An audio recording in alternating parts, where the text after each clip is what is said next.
الرحمن الرحیم د څلور د لغاتونو د څلورم درس د لغاتونو قسمت ته ښه راغلاست. لومړی لغت appropriate په معنا د مناسب یا وړ. It is appropriate to wear a suit when you go to the office. کله چې دفتر ته ځې دا بهتره ده چې یا مناسب ده چې یو سویټ یا سرترپای جامه یا رسمي جامه واغوندې. It is appropriate دا مناسبه ده to wear a suit چې واغوندې یو رسمي جامه when you go to the office کله چې دفتر ته ځې. نو appropriate په معنا د مناسب یا وړ. avoid په معنا د لرېوالی یا دوری ته وایي. مثال د خبرې څخه خودداري کول یا لرېوالی. avoid the broken bottle on the floor. په ځمکه باندې مات شوي بوتل څخه لرېوالی یا خودداري وکړه. avoid خودداري وکړه the broken bottle له مات شوي بوتل څخه on the floor په ځمکه باندې. نو avoid په معنا د خودداري یا هم لرېوالی.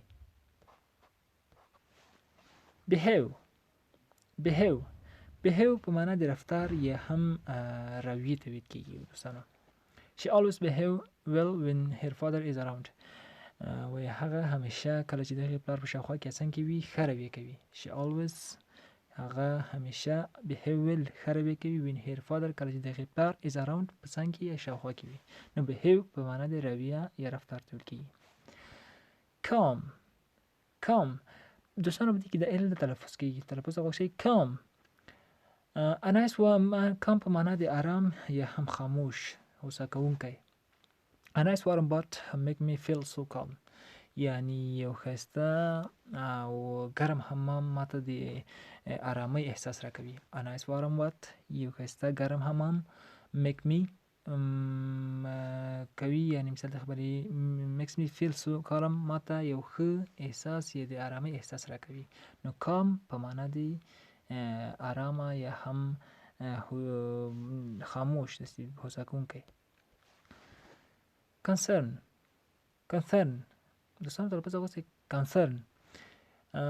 concern په معنا د تشویش یا هم نگرانی کول تشویش کول دی ته وایي دوستانو. I was filled with concern after reading the newspaper. یعنی کله مې چې وروسته دغه چې ما نیوزپیپر ولوسته نو زه د تشویش یا د نگرانی احساس مې کوو. I was filled with concern ما د نگرانی احساس یا تشویش احساس مې کوو after reading the newspaper وروسته د نیوزپیپر یا اخبار له لوستلو څخه. نو concern په معنا د تشویش یا هم نگرانی ته وایي دوستانو. content په معنا د خوشحالي ته وایي دوستانو. محتویات مواد ته ویل کېږي خو په دې کې د content په معنا د خوشحالي استعمال کړی ده. The baby looked very content sitting on the floor. یعنی هغه ماشوم ډېر خوشحاله معلومیږي او په ځمکه باندې ناسته په سقف باندې ناسته. The baby هغه ماشوم looked very content ډېر خوشحاله ښکاري sitting on the floor چې په ځمکه باندې ناسته. نو content په معنا د خوشحاله.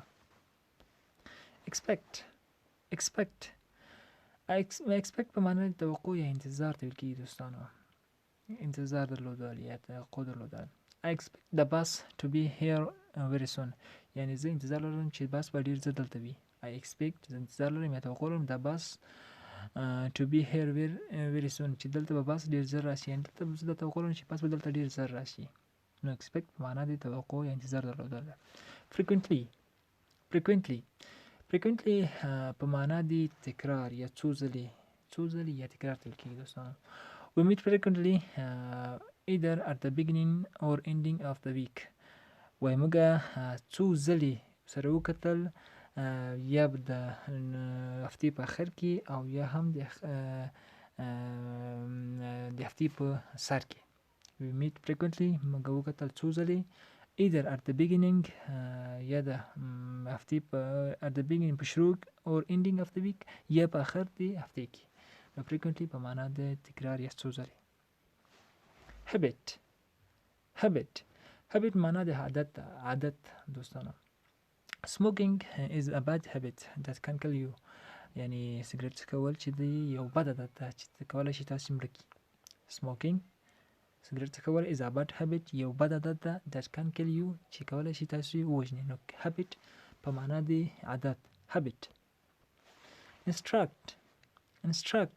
instruct په معنا د لارښوونه یا هم ښودلو ته ویل کېږي دوستانو. My teacher instruct us in several subjects. زما معلمه یا معلم موږ ته لارښوونه یا درس راکوي په څو موضوعګانو یا مضامینو کې. My teacher زما استاذه instruct us موږ ته درس راکوي یا لارښوونه کوي in several subject په څو مضامینو یا په زیاتو مضامینو یا several معنا د زیاتو څو دانو ته کې دوستانو نو په څو دانو مضامینو کې instruct په معنا د لارښوونې یا هم ښودلو ته وایي. instruct issue دوستانو موضوع یا مسئلې ته ویل کېږي. یو موضوع یا مسئله. The men spoke about issue that were important to the people. هغه خلک د یو موضوع په اړه خبرې کوي چې خلکو لپاره ډېره مهمه ده. The men spoke دا سړي چې دی خبرې کوي about issue د هغې موضوع په اړه یا د هغې مسئلې په اړه that very important to the people چې د خلکو لپاره ډېر مهمه ده. نو issue په معنا د موضوع یا مسئلې. issue. none په معنا د هیڅ یو. he spent all his money there is no none left. یعنی هغه چې د ټولې پیسې مصرف کړي دي او هیڅ نه دي پاتې. he spent هغه مصرف کړي all his money ټولې پیسې there is none left هیڅ نه دی پاتې. یعنی هیڅ یو نه ده پاتې، هیڅ پیسه نه ده پاتې. نن په معنا د هیڅ یو. نن. پیشنټ هندوستانو په دوه معنا سره موږ استعمالولی سو. یو چې دا صبرناک معنا هم استعمالولی سو. پیشنټ په معنا د مریض هم موږ استعمالولی سو. خو په دې کې چې کوم جملې ته به ګورې په هغه باندې به استعمالوي. نو دلته چې دا صبر کوونکی یا صبرناک. I had to be patient and wait until 5 o'clock to leave.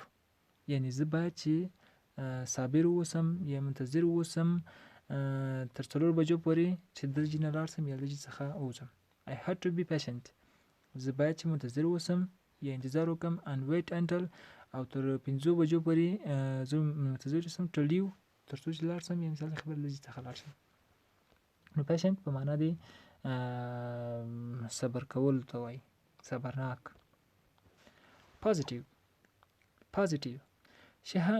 په معنا د مثبت یا واقعي باوري. دې ته موږ مثال خبرې positive وایي.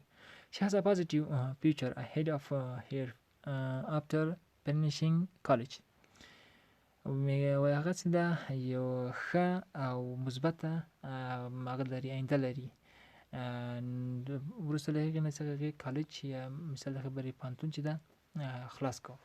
she has a positive future هغه لري یو ښه او یا مثبت آینده ahead په مخ کې of her after هغه په مخ کې په ممکن دې جملې معنا داسې ده دوستانو چې هغه په مخ کې یو ښه یا مثال خبرې مثبته آینده لري وروسته له هغې چې کله هغې کالج فینش ک یا خلاص ک. نو پازیټیو په معنا د ښه ته هم ویل کېږي، مثبت ته هم ویل کېږي. پنش په معنا د جزا ورکولو ته ویل کېږي دوستانو. جریمه کول، جزا ورکول. To punish me my teacher had me stand in the corner. یعنی ماته د جزا راکولو لپاره ما استاد زه په یو کونج کې ودرولم. To punish me ماته د جزا راکولو لپاره my teacher زما استاد had me stand in the corner باید چې زه په کونج کې ودرېږم یا مثلا خبرې په ځای کې ودرېږم. نو punish په معنا دی جزا ورکول یا جزای کول. represent په معنا د نمایندګي کولو ته وایي دوستانو یا نماینده اوسېدل. my lawyer will represent me in court. یعنی زما حقوق پوه یا حقوقدان چې ده یا وکیل چې ده له ما څخه به په دادستانګاه کې ورته وایي دوستانو د محکمه کې له ما څخه نمایندګي کوي. my lawyer زما وکیل will represent له ما څخه به نمایندګي کوي in court په محکمه کې. court دوستانو په معنا د محکمې ده. نو represent په معنا د نمایندګي کول یا نماینده اوسېدل. shake په معنا د ښورولو د ټکان ورکولو ته وایي دوستانو. when people shake hands it usually means they agree. یعنی کله چې خلک لاس خوري دا معنا لري چې هغوی سره موافق دي یا هم نظري دي. when people shake hands کله چې خلک لاس سره ښوروي it usually means they agree د معمولا دا معنا ورکوي چې هغوی سره موافق یا هم سره موافق دي مثال د خبرې یو بل سره هم نظره دي spread په معنا د پخش کولو یا هم مثال د خبرې خپرولو ده انتقالولو خپرولو I like to spread butter on my toast یعنی زه د خوښوم یا مثال د خبرې د خوښوم چې زه خپله دغه چې دي